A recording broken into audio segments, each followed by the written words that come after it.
வணக்கம்.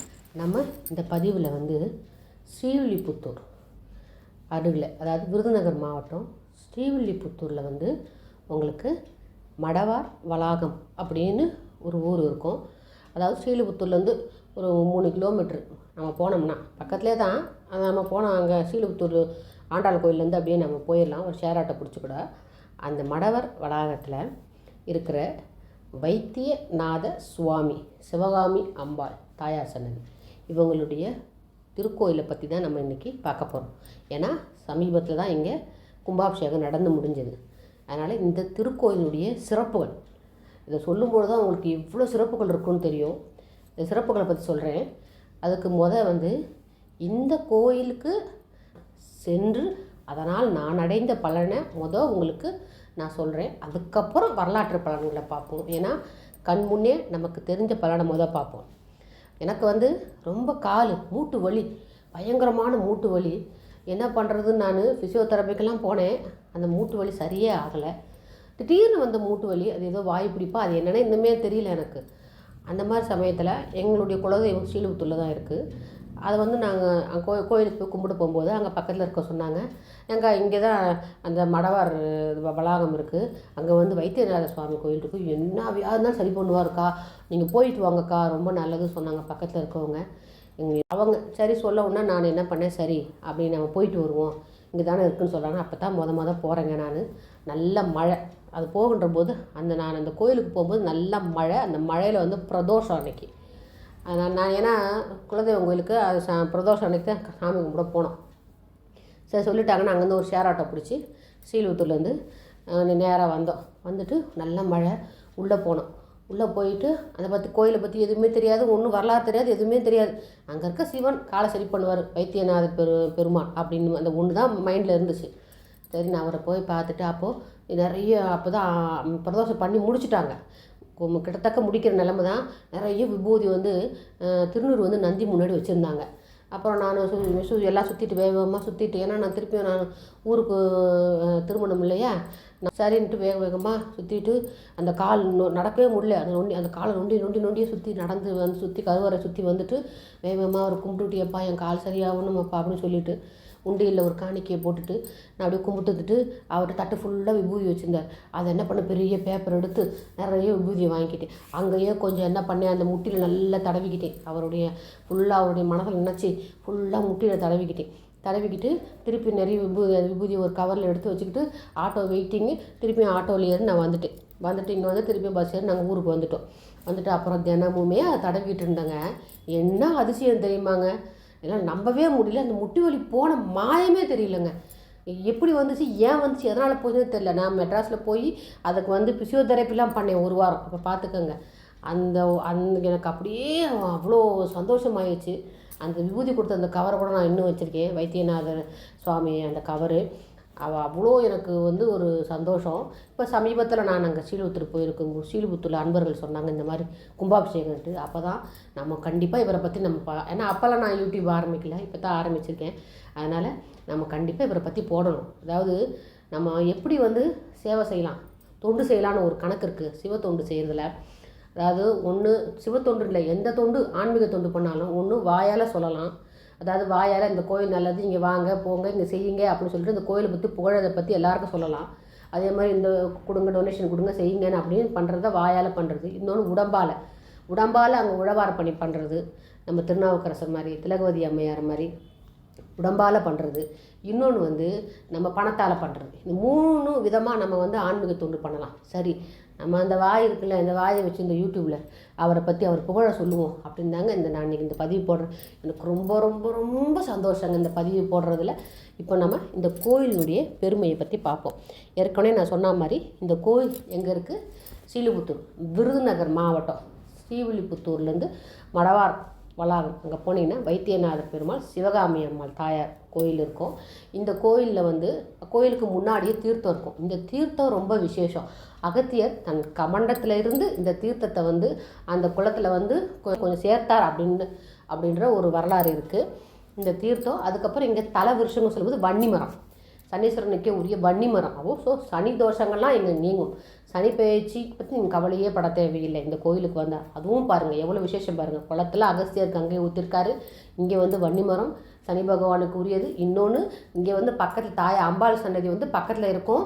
இந்த கருவறையில் இந்த கோயில் வந்து 1000 வருடம் பழமையானதுங்க. அப்போனா 1000 வருடம் பழமையானால் இங்கே ஒரு விசேஷம் இருக்கும் எப்போவுமே. அது நீ கேள்விப்பட்டிருக்கீங்களா என்னமோ தெரியாது. மனோன்மணி தாயார் 1000 வருடம் பழமையான கோயிலில் வந்து மனோன்மணி தாயார் சூட்சம ரூபத்தில் இருப்பாங்க. அதாவது சிவனுக்கு அருகாமையில் இருப்பாங்க உள்ள கருவறையில். அது யாருக்குமே தெரியாது, கண்ணுக்கு தெரியாது. ஆனால் அந்த இடத்துல அவங்க இருக்காங்க. அவங்க ஞானிகளாலும் மகான்களாலும் சித்தர்களாலும் அந்த மனோன்மணி தாயாரை பார்ப்பாங்க. ஏன்னா அவங்களுக்கெல்லாம் சித்தர்களுக்கெல்லாம் அவங்க தான் ஃபுல்லாக அவங்க குலதெய்வம் மாதிரி. வாழைப்பெண்ணும் அதே மாதிரி இங்கே வாழைப்பெண்ணும் இருக்கிறாங்க. இந்த வாழைப்பெண் மனோன்மணி இருக்கிற இந்த கோயில் எவ்வளவு மகத்துவம் வாய்ந்து பாருங்க. சூட்சம வடிவில் நிறைய சித்தர்கள் இங்கே காலையில் பிரம்ம முகூர்த்தத்தில் வர்றதா சொல்கிறாங்க. அதாவது இன்னும் வாழ்ந்து கொண்டு இருக்க சித்தர்கள் கூட வந்துட்டு போகிறதா சொல்கிறாங்க. அந்த மாதிரி அருமையான ஒரு கோயில் அந்த கோயில். தல வருஷங்க சொல்லிட்டேன். சிற்பங்கள் நிறைய இருக்கும். இந்த சிற்பங்களை நம்ம நல்லா நிறைய பார்க்கலாம். இதில் முக்கியமானது அம்பா சன்னதிக்கு மேலே பார்த்தீங்கன்னா ஒரே கல்லால் வடிவமைக்கப்பட்ட ஸ்ரீசக்கரம் இருக்கும். அதை சுற்றி நம்ம அந்த என்னென்ன நம்ம ராசிக்கு இருக்கு இல்லையா, எல்லா ராசியுமே அதில் பொறிச்சிருப்பாங்க. அதிசயமாக இருக்குது இல்லைங்க. நம்ம ராசியினுடைய சின்னங்களும் நடுவில் ஸ்ரீசக்கரம் இருக்கும். இந்த மாதிரி அமைப்பு வேறு எங்கேயுமே கிடையாதுங்க இந்த கோயிலில். இது ஒரு தனி சிறப்பு இந்த கோயிலில். இன்னொன்று சிறப்பு என்ன சொன்னால் லிங்கோத்பவர். நல்ல 1000 வருடம் பழமையான லிங்கோத்பவர் இங்கே இருக்காங்க. அவரை நீங்கள் கும்பிட்டுக்கலாம். அதே மாதிரி ஒரே கல்லாலான நடராஜர் பெருமாள் அவர் இங்கே தெற்கு நோக்கி அமர்ந்திருக்கார். ரொம்ப அருமையாக இருக்கும் அந்த நடராஜர் சிலை. அதையும் நீங்கள் வணங்கிக்கலாம். இந்த சிறப்புகள் நான் சொல்லிட்டு வரும்போது அதுக்கப்புறம் நான் வரலாறு சொல்கிறேன். அதையும் நம்ம வணங்கிக்கலாம். இன்னொன்றும் சுரதேவர் அப்படின்னு சொல்லுவாங்க. அதாவது நோய்களுக்கெல்லாம் தீர்த்து வைப்பவங்க ஜுரம், அதிலே சுரதேவர் அப்படின்னு அவர் அங்கே வேறு எங்கேயுமே கிடையாது. இங்கே தான் அவர் தனி சன்னதி இருக்குது. ஆனால் சுரதேவன் போட்டிருக்க மாட்டாங்க. துவாரபாலகர் அவங்களது அந்த உருவத்தில் தான் சுரதேவராக நம்ம காட்சியளிப்பார். அந்த இடத்துல நீங்கள் துவாரபாலகர் இடத்துல போனால் சுரதேவர் இருப்பார். அவரை நீங்கள் கும்பிட்டுக்கலாம். இவரை நம்ம எப்போ தெரியுமா, அமாவாசையில் குரு ஓரை, அமாவாசை அன்னைக்கு குரு ஓரையில் 2 சேர்ந்து வரனா அந்த நேரத்தில் நம்ம கும்பிடணும். எப்படி கும்பிடணும்னா, நம்ம இந்த பசும்பால் இருக்கு இல்லையா, பசும்பாலில் வால் விளக்கு போட்டு அவருக்கு நம்ம கும்பிட்டு வந்தோம்னா பல நன்மைகள் கிடைக்கும். இன்னொன்று அப்போது அந்த மாதிரி கும்பிடும்போது நமக்கு வாழைப்பெண் நமக்கு தெரிவாங்களாம். கனவுல தெரிஞ்சாலும் சரி, சாதாரண மானிட பிறப்புக்கு கனவுல தெரிவாங்க. ஞானிகளுக்கெல்லாம் அவங்க கண்ணாலே அந்த இடத்துல பார்ப்பாங்க. அதுதான் வித்தியாசம். அந்த மாதிரி அந்த வாழைப்பெண் தருவாங்களாம். அந்த வாழைப்பெண் அவங்க அந்த காசு கொடுப்பாங்களாம். அமாவாசை அன்னைக்கு குருவோரில் நம்ம அங்கே போய் தியானம் பண்ணாலோ விளக்கேற்றி வழிபட்டாலோ அது ஒரு கணக்கு இருக்குது. இத்தனை வியாழக்கிழமை 21 வியாழக்கிழமை அப்படி கணக்கு இருக்குது. ஒரே நாளெல்லாம் கிடையாதுங்க. எல்லாத்துக்குமே கஷ்டப்படணும். எதுவுமே ஈஸியாக கிடைக்காது. அதே மாதிரி அந்த மாதிரி பண்ணிக்கின்ற பொழுது பல நன்மைகள் நமக்கு கிடைக்கும். வாழைப்பெண் தரிசனம் பண்ணலாம். மனோன்மணி தாயார் உள்ளே வேற இருக்கிறாங்க இல்லையா. இது இந்த பசும்பால் இந்த வால் மிளகு எதுக்கு சொல்கிறேன்னா, என்ன நோய் நமக்கு இருக்குது, இப்போ நமக்கு நெஞ்சு வலி, கால் வலி, மூட்டு வலின்னும் போது இதை என்ன பண்ணலாம், நம்ம இந்த பசும்பாலில் வால் மிளகு இது பண்ணி நம்ம அந்த இடத்துல தடை வந்தோம்னா அப்போவும் அந்த வலி போகும் அப்படின்ற அது ஒரு ஐதீகம் இருக்குது. இந்த மாதிரி பெருமைகளாச்சா. இன்னும் இங்கே இந்த தாயார் சன்னதி தனியாக சிவகாமி அம்மன் தனியாக இருப்பாங்க. தல விருஷகம் வன்னிமரம் சொல்லிட்டு சிற்பங்கள் நிறைய இங்கே இருக்கக்கூடியது. சனீஸ்வர பகவானுக்கு தனி சன்னதி இருக்குது. வன்னிமரம் தல விருஷகம். இப்போ நம்ம கோயிலினுடைய வரலாறை பார்ப்போம். என்ன வரலாறு அப்படின்னு பார்ப்போமா. இப்போது இந்த ஊருக்கு மடவார் வளாகம் அப்படி ஏன் வந்தது அப்படின்ற பார்ப்போம். அதாவது நடனம் ஆடக்கூடிய பெண்கள் இங்கே இருப்பாங்க. இவங்க என்ன பண்ணுவாங்க, நடனம் ஆடுறது தான் அவங்களுடைய வேலை. அதனால் அவங்க அவங்கள மடவார் அப்படின்றாங்க. 2 பெண்கள் இருந்தாங்களாம். இந்த ஊர்லேயே இருந்து பரதநாட்டியம் எல்லாம் பண்ணி இங்கேயே அவங்களுக்கு வீடு பொருள் எல்லாம் கொடுத்துருக்காங்க. இது ஒரு திருவிளையாடல் நடந்திருக்குது. அதாவது 64 திருவிளையாடலில் 22 24 இங்கே நடந்திருக்குன்னு சொல்கிறாங்க. அந்த அளவுக்கு பெருமை வாய்ந்தது பாருங்கள். மீனாட்சி அம்மன் கோயிலுக்கும் இந்த கோயிலுக்கும் நிறைய தொடர்பு இருக்குது. அது எப்படின்னு நான் சொல்கிறேன். இப்போது இவங்க இந்த பெண் நாட்டியம் ஆடுற அந்த பெண்கள் இருப்பதனால அந்த மடவாரணமும் இந்த ஊருக்கு நம்ம அது வளாகம் இடம், அந்த ஊர்னும் போது வளாகம் அப்படின்றாங்க. ஸோ இதுக்கு மடவார் வளாகம் பெயர் காரணம் சொல்கிறாங்க. இன்னொன்று, இந்த மடவார் வளாகம் இன்னொரு சிறப்பு நான் சொன்னால, இப்போ மீனாட்சி அம்மன் கோயிலுக்கும் இவங்களுக்கு என்ன தொடர்பு இருக்குது அப்படின்ட்டு, இவர் திருமண நாயக்கருக்கு தீராத வயிற்று என்னடா பண்ணுறதுன்னு வயிற்று வலி ரொம்ப கஷ்டப்பட்டுருக்கிறார். அவர் அப்போது மீனாட்சி அம்மன் தாயார் என்ன பண்ணாங்க, கனவுல வந்து எப்பா நீ ஸ்ரீவில்லிபுத்தூருக்கு போ, அங்கே மரவா வளாகம்னு ஒன்று இருக்கும், அங்கே போனேன்னா அங்கே வைத்தியநாதன் சுவாமி இருக்கார், அவர்கிட்ட போய் வேண்டிக்கோ, அவனுடைய வயிற்று வலி சரியாக போயிடணும் அப்படின்னு மீனாட்சி தாயார் சொல்லியிருக்காங்க. மீனாட்சி தாயார் அந்த வயிற்று வலி சரி பண்ணுறதுக்கு எவ்வளோ நேரம் ஆகும்.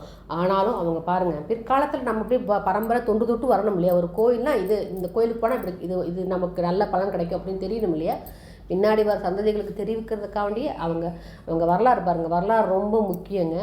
அதுக்கப்புறம் அவர் என்ன பண்ணுறாரு அப்படியா சொல்லிட்டு இங்கே ஸ்ரீவில்லிபுத்தூரில் இந்த கோயிலுக்கு வர்றாங்க. இந்த வைத்தியநாதர் கோயிலுக்கு வந்து அவர் வந்து கும்பிட்றாங்க. கும்பிட்ட மாயத்துலேயே வயிற்று வலி சரியாக போகுது.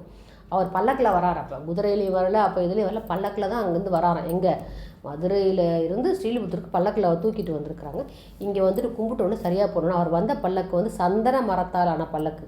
அவர் என்ன பண்ணார், இந்த பல்லக்கு இங்கேயே இருக்கட்டும், இவங்களுக்கு இந்த தெய்வத்துக்கே இருக்கட்டும் அப்படின்னு சொல்லிட்டு அந்த சந்தன மரத்தான பல்லக்கை அங்கேயே வச்சுட்டு அவர் நடந்தே வந்தாராம் மதுரைக்கு. பார்த்தீங்களா எவ்வளோ அருமை பார்த்தீங்களா.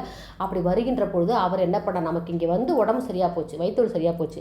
அப்போ நம்ம உச்சிக்கால பூஜை, அதாவது இவருடைய உச்சிக்கால பூஜை முடிஞ்சதுக்கப்புறம் தான் நம்ம சாப்பிடணும் அப்படின்ட்டு ஒரு எண்ணத்தை வச்சுக்கிறாராம். எண்ணத்தை வச்சுக்கிட்டு அந்த வழிநடியே வருகின்ற பொழுது அங்கங்கே ஒரு மண்டபம், ஆலய மண்டபம், ஆலயமணி ஒலிக்கின்ற அந்த மண்டபத்தை அவர் வந்து மணி மண்டபத்தை அங்கங்கே கட்ட சொல்லியிருக்கார். இப்போது இங்கே நம்ம வைத்தியநாத கோயிலேருந்து நான் உச்சிக்கால பூஜை ஒரு பெல் அடித்தா அந்த மணி ஓசை எது வரலாம் கேட்குற ஒரு கணக்கு இருக்கும்.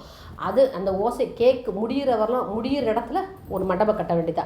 அங்கேருந்து அந்த ஓசை கேட்டதுக்கப்புறம் அதுக்கப்புறம் எவ்வளோ தூரம் அந்த ஓசை வந்து கேட்குமோ அந்த இடத்துல அதே மாதிரி நிறைய நீங்கள் வந்து மதுரையிலேருந்து ஸ்ரீவில்லிபுத்தூர் வரும்போது பார்த்தீங்கன்னா பாடடைஞ்ச நிறைய மணிமண்டபம் அங்கே நீங்கள் பார்க்கலாம். எல்லாம் அந்த கோயில் மணி.